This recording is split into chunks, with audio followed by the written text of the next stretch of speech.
Nagtala si Tony Bishop ng mababang 12 points sa bakbakang Meralco versus Ginebra. Pero may paliwanag po dyan si Coach Tim Cone.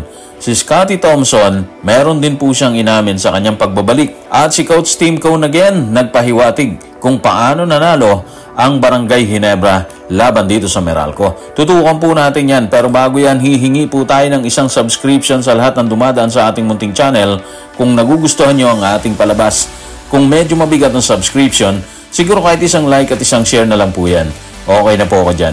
Maraming salamat. Umakyat ang Barangay Ginebra sa winning column na magtala ito ng isang kumbinsidong panalo laban sa Meralco Bulls ni Coach Luigi Trillo sa score na 110-96. Sa bakbakan ay nagtala lamang ng 12 points pero may 13 rebounds ang dating Meralco import na si Tony Bishop.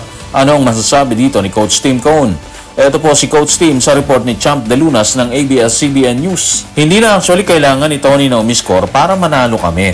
Marami na kasi kaming scorer sa aming kupunan.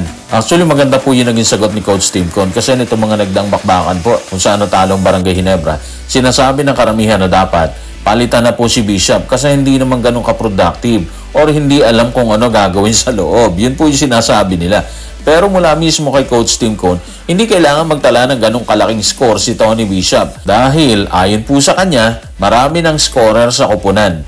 Andyan po kasi si Christian Standhardinger na kumamada po kagabi ng 21 points at 12 rebounds. Si Jamie Malonzo, kumamada po siya ng 17 points. Si Maverick Ahanmisi, meron po siyang 25 points. At of course, ang nagbabalik na sa Scotty na nagtala po siya ng 21 big points para tuluyang pulbusin ang nagtatangkang pantayan ang Fuel Masters sa kartadang 7-1 na Meralco Bolts. Ngayon, 6-2 na po ang Meralco habang umangat naman ang Barangay Ginebra sa kartadang 5-3. At matapos na magtala ang Barangay Ginebra ng isang kumbinsidong panalo kontra Meralco, nakausap ng media si Scotty Thompson na bukod sa 21 points na itinala, kumamada rin siya ng 7 rebounds at 7 assists.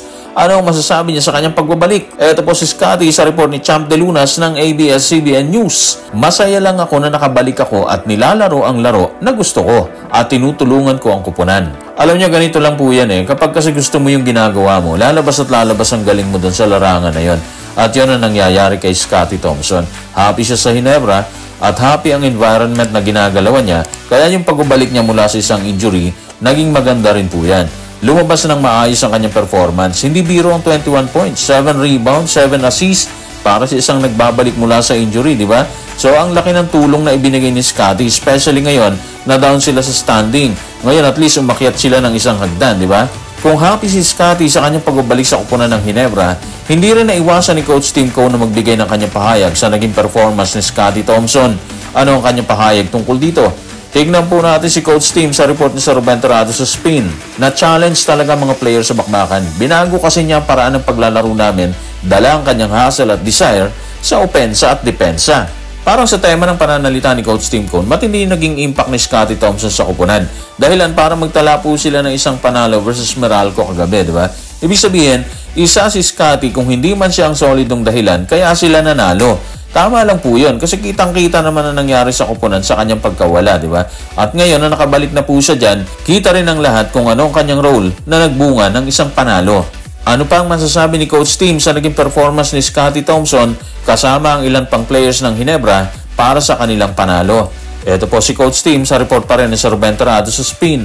Ngayong gabi, depensa niya yun. Tag team yun, kasama siya, si Jamie Malonzo at Maverick Ahanmisi mula kay Tony Bishop at lahat sila magandang ginawa nila. Yun talaga yun, lahat nagtrabaho para ipanalo ang kupunan. Si Bishop kahit 12 points lang ang ginawa po niya, nakita nyo naman 13 rebounds ang ibinaba po niya. Team effort sabi nga po nila, di ba? Tama naman yun kasi hindi naman talaga kaya ng isang player na ipanalo bakbakan.